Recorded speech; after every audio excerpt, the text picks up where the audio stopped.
Israel के साथ खड़े होने की प्रतिबद्धता दोहराई, उसके एवज में उसके सैनिकों को मृत्यु दंड की सजा सुनाओ। ये भी एंगल हो सकता है, कई विशेषज्ञ ये भी कह रहे हैं।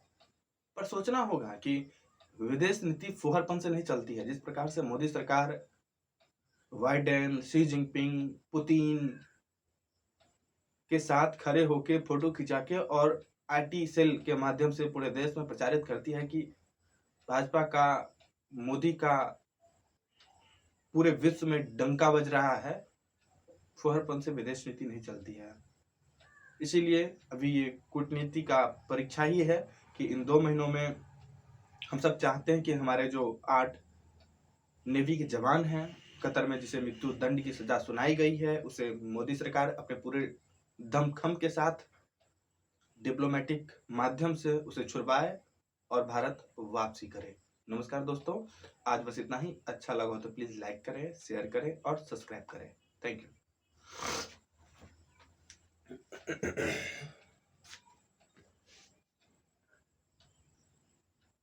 नमस्कार, मैं रंजन यादव, मेरे इस यूट्यूब मंच पे आपका स्वागत है।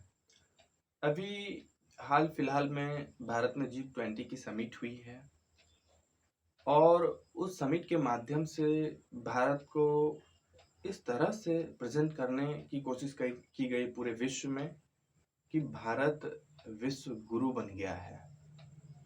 मोदी जी के नेतृत्व में G20 की समिट का आयोजन किया गया नई दिल्ली में और विश्व के तमाम बड़े बड़े देशों ने यहाँ आए, उनके राष्ट्रीय अध्यक्ष यहाँ आए और उसको भाजपा, आरएसएस या मोदी जो समर्थक अंधभक्त हैं, उन सबों ने मोदी जी को विश्व के नेता के तौर पे प्रेजेंट किया और भारत को विश्व गुरु बनने का जो ख्वाब दिखाया वो बहुत ही जल्द टूटता हुआ नजर आ रहा है।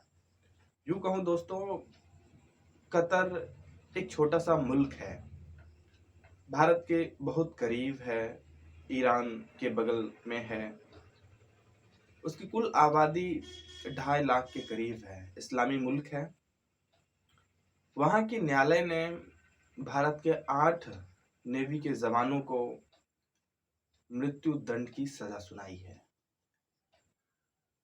ये सुनकर दुखी तो होती ही है, साथ ही शॉकिंग न्यूज भी है कि जो देश पूरे विश्व का नेता बनने का ख्वाब देख रहा हो, विश्व गुरु बनने की सपना जिस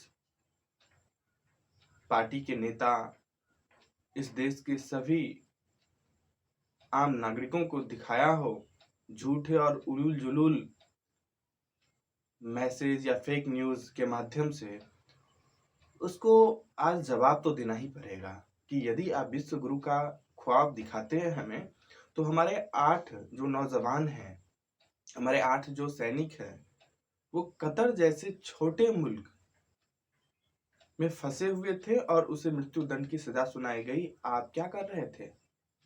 कतर से भारत का रिश्ता अच्छा रिश्ता है, संबंध अच्छा है। कतर हमारे मित्र देश है, दुश्मन देश नहीं है। कतर की जो ज्योग्राफी है वो भारत के बहुत करीब है। वहाँ की जो जनसंख्या है बहुत कम है, 2.5 लाख के करीब वहाँ की मूल जनसंख्या है। वैसे 20 लाख के करीब जो है वहाँ पे डायस्पोरा है, बाहर से आके लोग काम करते हैं। भारत से ही करीब 8-9 लाख जनसंख्या वहाँ पे रहते हैं और इन सब चीजों के बावजूद एक छोटा सा मुल्क हमारे सैनिकों को मृत्यु दंड की सजा सुनाई। भारतीय इतिहास में ये पहली ऐसी घटना है जब किसी मुल्क ने भारत के सैनिकों को मृत्यु दंड की सजा सुनाई हो, और ये मोदी सरकार के कार्यकाल में घटित हो रहा है, जिन्होंने विश्व गुरु का ख्वाब भारत को दिखलाया है।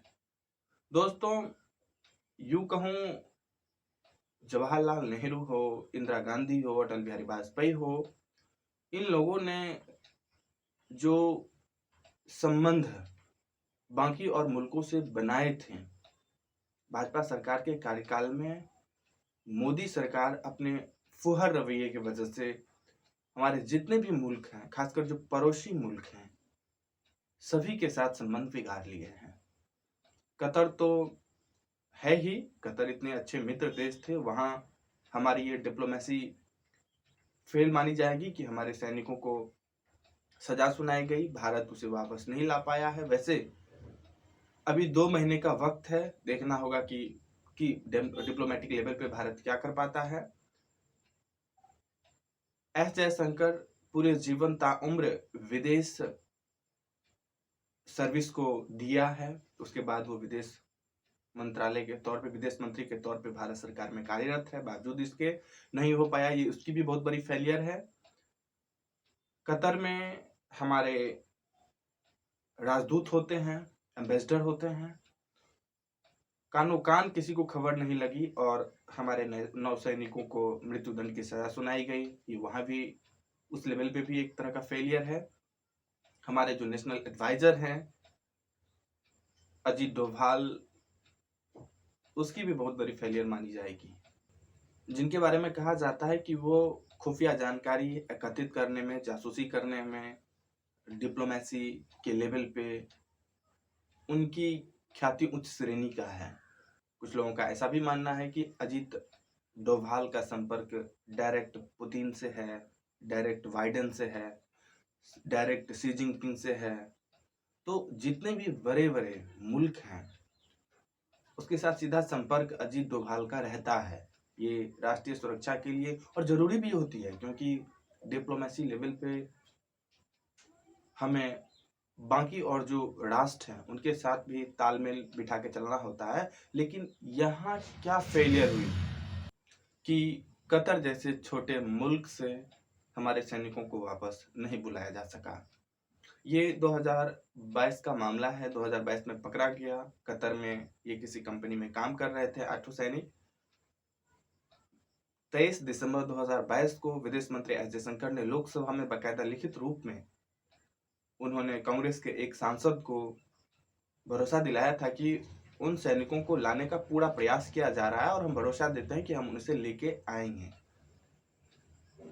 आज अचानक ये मामला सामने आया है कि कतर हमारे 8-9 सैनिकों को फांसी की सजा सुनाई है।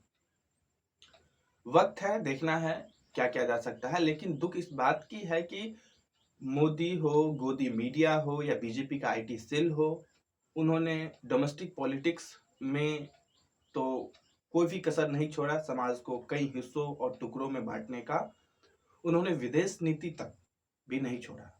भारत या मोदी को विश्व गुरु बनाने के हरवरी में या फिर कहूँ फुहरपन में भारत की विदेश नीति का भी बट्टाधार कर दिया। भारत के पड़ोसी जितने भी मुल्क हैं, मालदीव एक छोटी सी कंट्री है जहां हमारे सैनिक वहां की सुरक्षा प्रदान करती है, वहां भी भारत के विरुद्ध बगावत अक्सर होती है। वो भी हमारे बात मानने को तैयार नहीं है। भूटान एक छोटा सा मुल्क जो एक तरह से हमारे छोटे भाई की तरह है, आज उसके संबंध भी चीन के साथ होने जा रहा है। वो भी लगातार बायलैटरल समझौते के माध्यम से चीन के साथ समझौता करने पे उतारू है और उसकी जो सीमा विवाद है वो बायलैटरल माध्यम से चीन के साथ रिजॉल्व करने का प्रयास कर रहा है। आज कहाँ खड़ा है भारत? श्रीलंका भी मतलब चीन के साथ संबंध बनाए हुआ है। पाकिस्तान और चीन का तो छोड़ ही दें, यूएसएसआर या फिर रूस के साथ हमारे जो मैत्रीपूर्ण संबंध थे, रूस यूक्रेन युद्ध के समय वो भी हमने गवा दिया अपने इतने करीबी मित्र को। और अमेरिका को करीब लाने के चक्कर में हमने जितने भी अपने पड़ोसी मुल्क था उन सबों के साथ संबंध बिगाड़ लिए हैं। श्रीलंका के साथ अच्छे संबंध नहीं है, मालदीव के साथ अच्छे संबंध नहीं है, म्यांमार हो, बांग्लादेश हो, भूटान हो, किसी के साथ मेरे अच्छे संबंध नहीं है। ये एक अलग बात है कि ये जो बांग्लादेश है और श्रीलंका है इनके साथ मेरे संबंध अच्छे नहीं है तो बुरे भी नहीं है, ये मेरे साथ भी है और चीन के साथ भी है। पर कुछ वक्त पहले तक ऐसा नहीं था।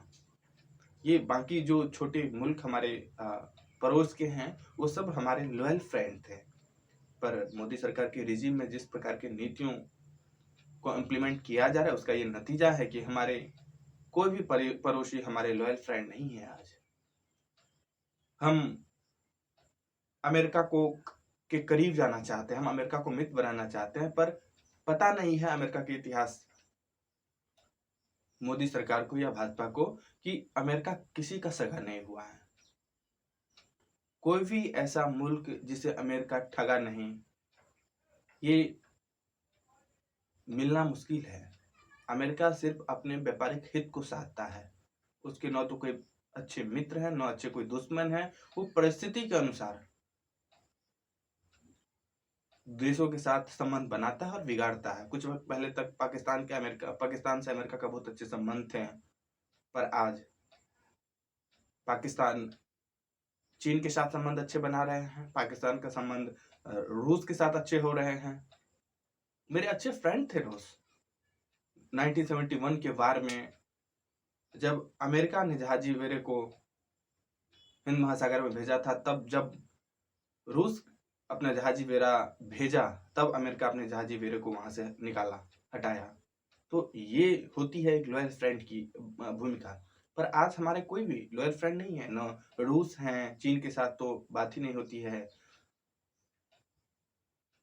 फेक न्यूज, गलत न्यूज के माध्यम से जिस प्रकार से इस देश में एक माहौल को क्रिएट किया जा रहा है कि हम पूरे विश्व में मोदी जी की डंका बजती है। डोकलाम में, गलवान घाटी में, लद्दाख में चीन बहुत सारे एरिया को एक्वायर कर चुका है। वो अपनी कॉलोनी को बना चुका है। लगातार वहां जितने भी देसी और फॉरेन बड़े बड़े न्यूज एजेंसी है वो रिपोर्ट करते आ रहा है कि 2017 में डोकलाम का जो विवाद हुआ उसको इतना प्रसारित किया गया कि मोदी सरकार पीछे नहीं हटा।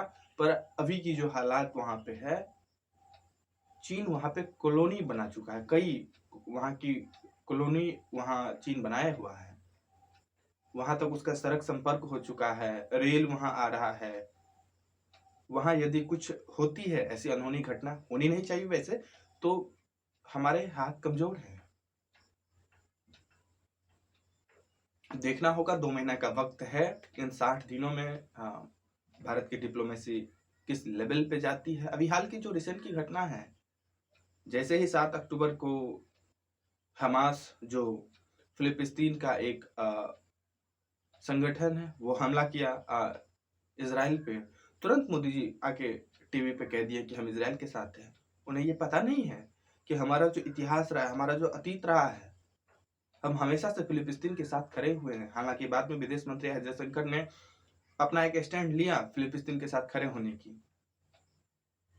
हो सकता है ये भी एक एंगल हो कि कतर पे हमास का या हिजबुल्लाह का या इस्लामिक जो और संगठन है उसका दबाव हो कि वो भारत जिस प्रकार से अटैक होने के एन वक्त बाद इजराइल के साथ खड़े होने की प्रतिबद्धता दोहराए, उसके एवज में उसके सैनिकों को मृत्युदंड की सजा सुनाओ। ये भी एंगल हो सकता है। कई विशेषज्ञ ये भी कह रहे हैं। पर सोचना होगा कि विदेश नीति फुहरपन से नहीं चलती है। जिस प्रकार से मोदी सरकार बाइडेन, शी जिनपिंग, पुतिन के साथ खड़े होके फोटो खिंचा के और आईटी सेल के माध्यम से पूरे देश में प्रचारित करती है कि भाजपा का, मोदी का पूरे विश्व में डंका बज रहा है, फुहरपन से विदेश नीति नहीं चलती है। इसीलिए अभी ये कूटनीति का परीक्षा ही है कि इन 2 महीनों में हम सब चाहते हैं कि हमारे जो 8 नेवी के जवान हैं कतर में, जिसे मृत्यु दंड की सजा सुनाई गई है, उसे मोदी सरकार अपने पूरे दमखम के साथ डिप्लोमेटिक माध्यम से उसे छुड़वाए और भारत वापसी करे। नमस्कार दोस्तों, आज बस इतना ही। अच्छा लगा हो तो प्लीज लाइक करें, शेयर करें और सब्सक्राइब करें। Thank you.